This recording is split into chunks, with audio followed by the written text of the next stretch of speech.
Hola, hola amigos, bienvenidos a Derechos a Boca, su segmento internacional de comunicación sobre derechos humanos. Yo soy Cristian Báez Valverde y hoy tenemos una invitada especial para hablarnos acerca de las elecciones presidenciales en Brasil y el triunfo del presidente Luis Inácio Lula da Silva.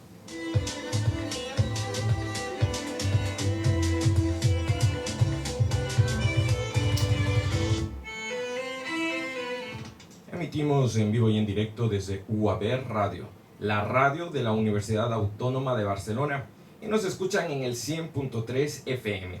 Esta señal llega a más de 16 países de Europa y América a través de nuestra red internacional de contactos. Además, nos reproducen en diferido Radio Universitaria de la UC en Ecuador y Radio UTPL, la radio de la Universidad Técnica Particular de Loja.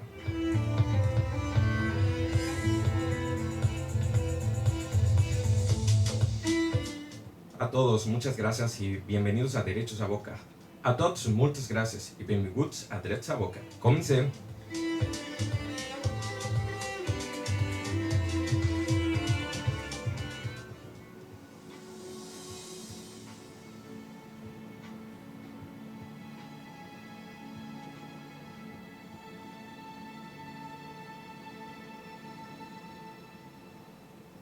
En este último tiempo, Brasil toma un rumbo hacia la izquierda y Lula da Silva vuelve al poder. Analizamos los resultados de las elecciones del Gigante del Sur con Ana Ayuso Pozo.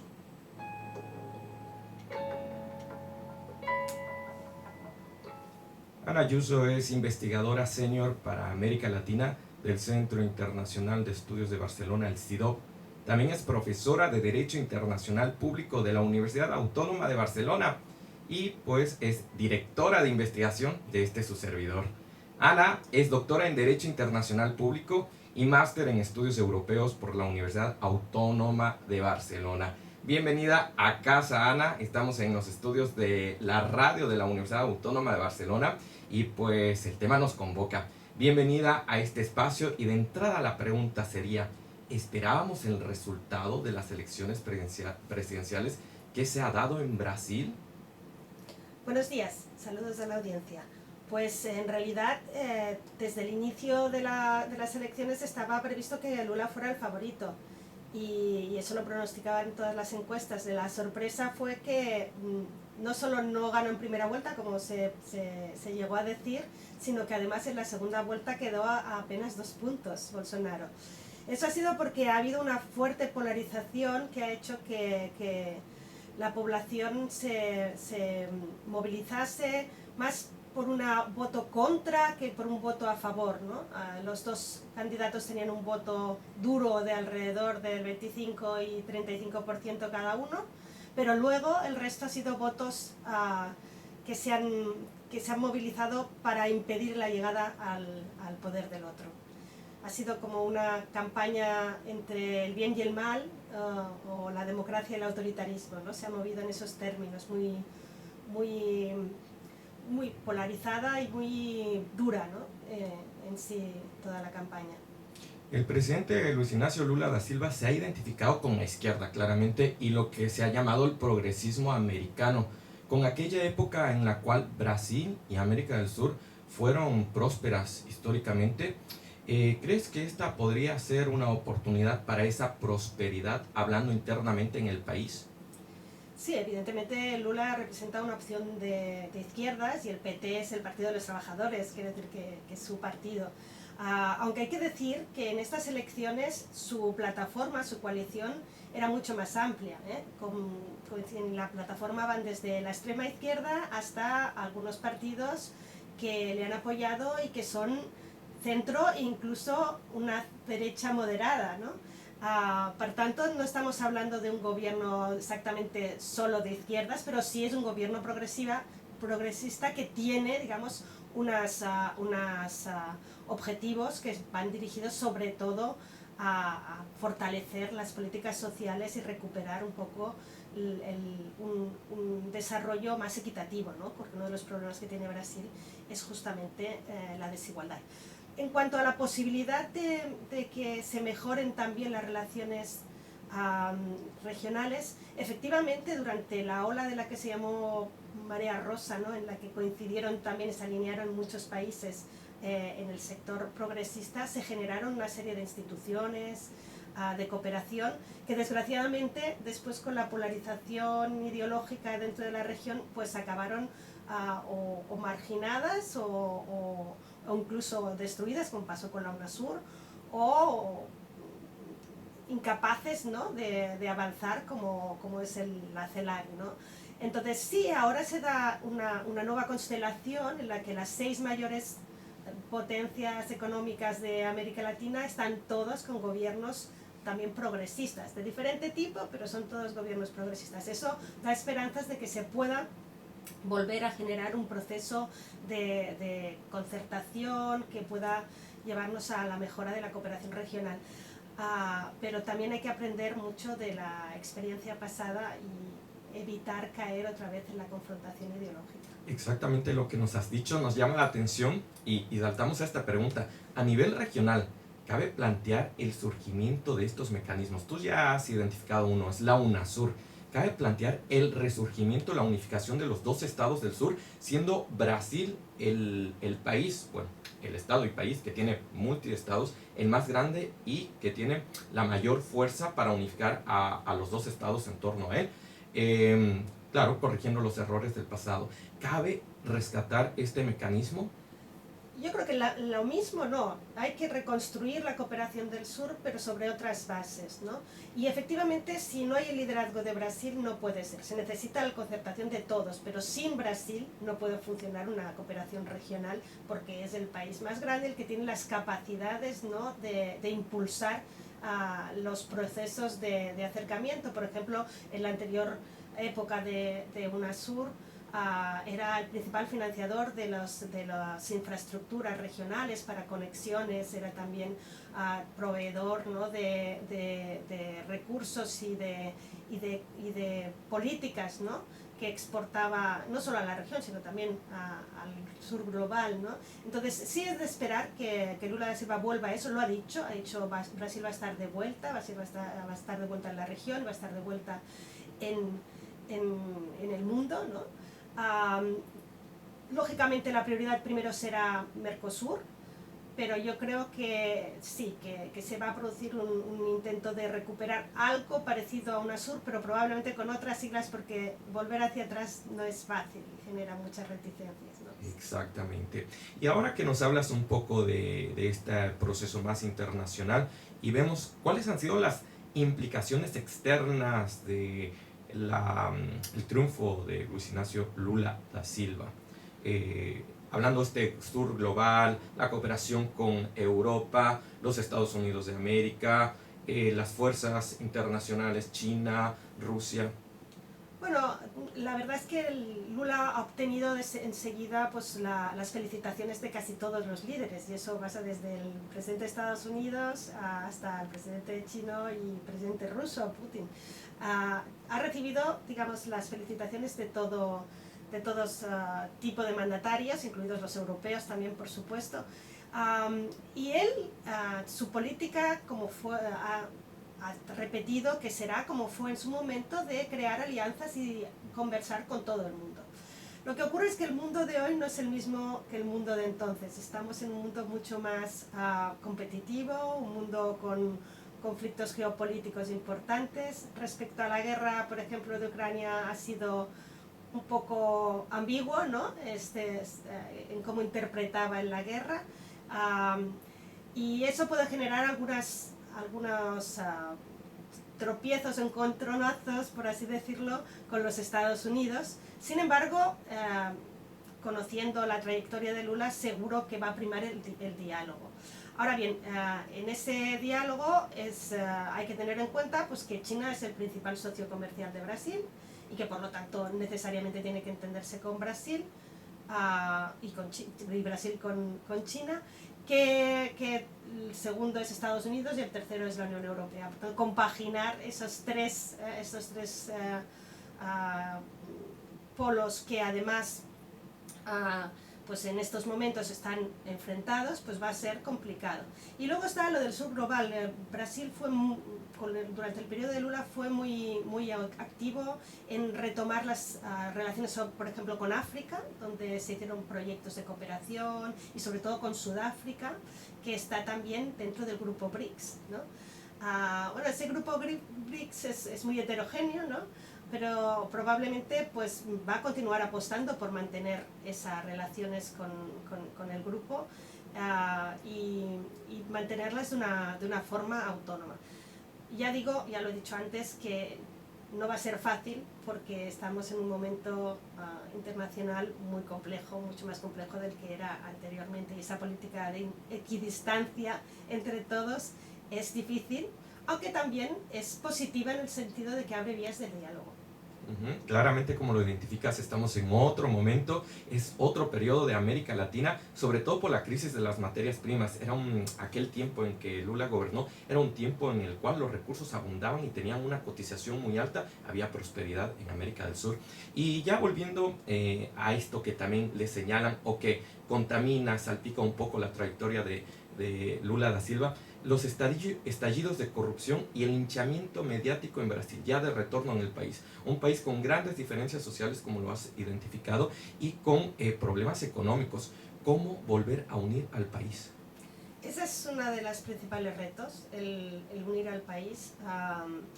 De hecho, estamos viendo que después de las elecciones, aunque se ha mantenido una relativa calma en el sentido que las instituciones han funcionado, y eso hay que resaltarlo, la democracia y las instituciones han hecho su papel, pero sí que hemos visto pues, en la calle como hay protestas, protestas que incluso son alentadas por a un presidente Bolsonaro, aunque ha llamado a la calma y a la no violencia.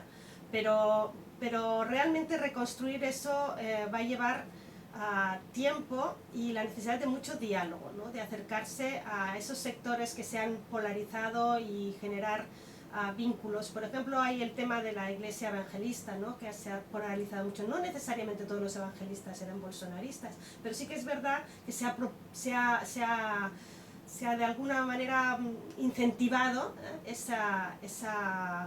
ese mensaje incluso de odio, ¿no? En algunos sectores. Sí, alguna militancia, y sí, también se nota el poder que ha alcanzado esta iglesia. Sí, y luego está la violencia también que se ha incrementado durante todos estos años y que ha sido además exacerbada por esa venta indiscriminada casi de armas que ha permitido Bolsonaro y que ha hecho que haya obviamente más armas en la calle, y eso genera más violencia, ¿no? Entonces ese es otro de los problemas graves y bueno, la violencia tiene que ver también con la desigualdad, ¿no? Y con la incapacidad y la imposibilidad de tener esperanzas de la población, ¿no? De tener una salida digna.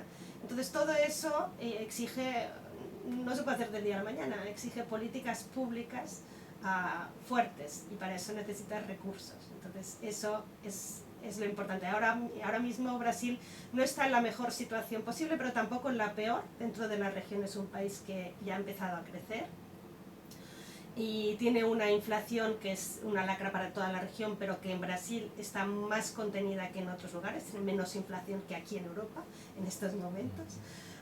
Y está generando ya un poco de empleo, que está disminuyendo el desempleo, aunque es un desempleo de mala calidad, con salarios más bajos. Entonces, en estos momentos son muchos los obstáculos, ¿no? para llevar a término esas políticas, pero también es verdad que hay una voluntad, ¿no? De por lo menos enfrentar esa realidad. Y de momento vamos a ver cómo funcionan las alianzas, ¿no? Porque será muy importante poder conseguir las mayorías suficientes en un Congreso que es muy fragmentado. Eso no es de ahora, viene de siempre, ¿no? Siempre ha habido muchos partidos, incluso en esta legislatura hay alguno menos, pero todavía me parece que son 15 partidos que hay, por lo menos, en el Congreso, ¿no? Entonces eso hace que pues haya que negociar paso a paso, generar alianzas. Y bueno, afortunadamente Lula ya lo conoce, es el más veterano de los políticos, nadie antes había ganado 3 elecciones presidenciales, por tanto tiene las capacidades, ahora lo que necesita es construir esos consensos. Efectivamente, como has señalado, 4 esferas. Nos hemos ido a la esfera política, donde tiene este reto importante de ganar el respaldo del Congreso, de la parte legislativa. En lo social, unificar al país, que se encuentra muy dividido, es evidente, las protestas y todo lo que ha sucedido. En lo económico, el desafío de generar aquellos ingresos para el país, y que por suerte no está en una dificultad económica, la inflación, el dato que nos acabas de dar.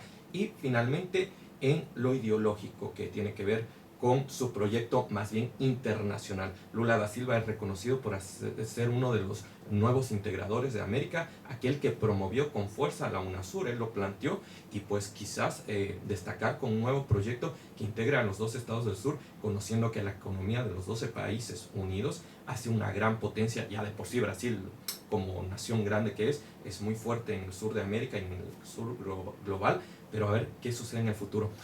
Nos escuchan personas de Brasil. Un mensaje que tienes para aquellos que están en Brasil, también estudiosos, académicos, estudiantes que te están escuchando, sobre cuáles son los nudos críticos y los retos finales para Brasil en este periodo de 4 años, ¿no? 4 años de gobierno.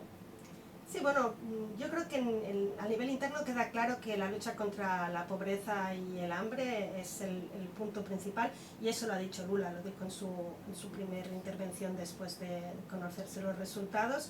Brasil ha retrocedido a niveles de hace más de una década, más de 2 décadas incluso, en términos de pobreza. Eso tiene que ser la prioridad número 1, y con eso van juntas pues las políticas sociales de redistribución de renta, que incluye pues desde las transferencias monetarias hasta la vivienda, la educación, que ha sido también durante estos años perjudicada por recortes. Eso sería uno de los principales, el principal. Yo creo que es la labor a la cual está llamado este gobierno después de la pandemia y de los efectos que ha tenido en la población.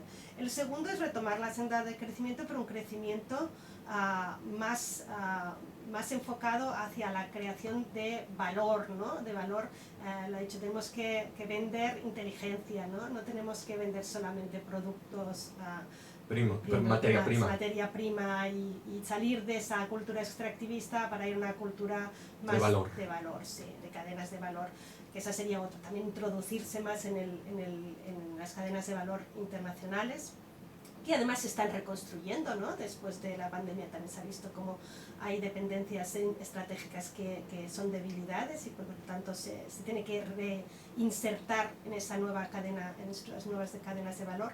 El otro es el medio ambiente, volver a ser un pionero en temas de medio ambiente. Brasil, a pesar de las políticas que ha llevado Bolsonaro, sigue siendo uno de los países con una matriz energética más ecológica, más sostenible.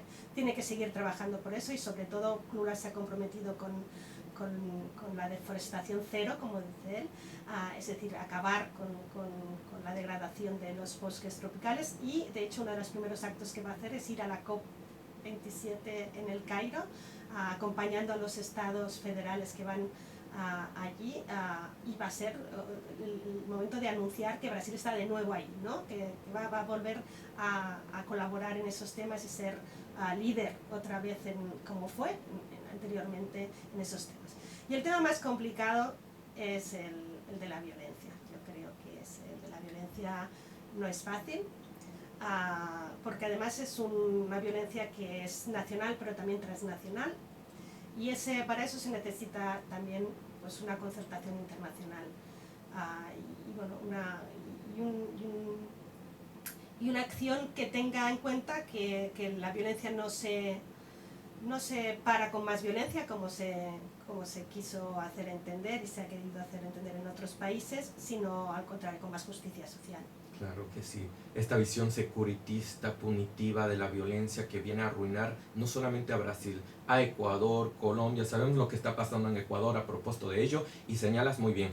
El tema de violencia hoy es transnacional y se requiere una cooperación y colaboración para neutralizar o disminuir esos niveles altísimos de violencia que suceden en Brasil, que están en Venezuela, que están en Colombia, en Ecuador. Es que toda la región está contaminada de esta tremenda violencia porque está operando de manera transnacional.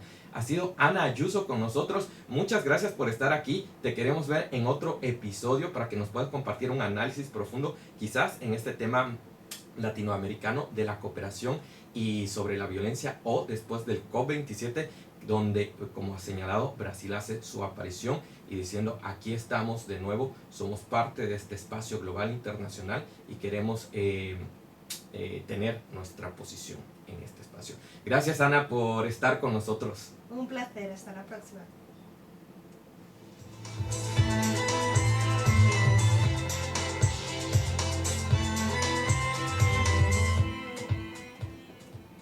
Agradecemos al UAB Media de la Universidad Autónoma de Barcelona por las facilidades para la producción y transmisión de este segmento internacional de comunicación sobre derechos. Asimismo, a Radio Universitaria de la UCE en Ecuador, que retransmite fielmente este programa en el continente americano, y Radio UTPL.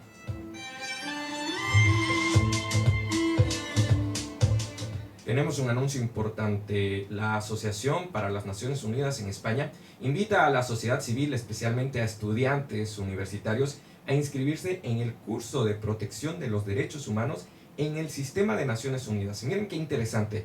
¿Cómo proteger los derechos humanos en el sistema de Naciones Unidas? Conoceremos esto. Para quienes desean inscribirse y adquirir la información, pueden comunicarse al 933-03-3198. Lo repito, número en España, 933-03-3198. También pueden escribir a info@anue.org, info@anue.org. Y para aquellos que no conocen acerca de la Asociación para las Naciones Unidas en España, pueden ingresar a www.anue.org.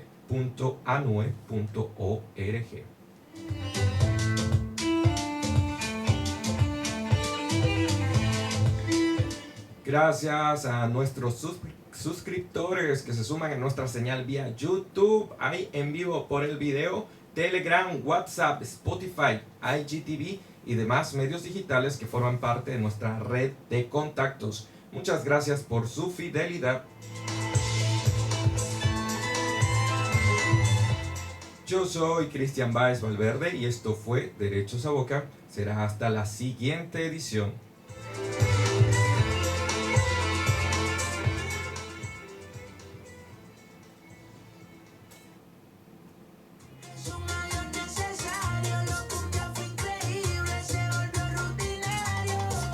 Hemos salido muy bien, Ana. Chócala, chócala. Qué bien.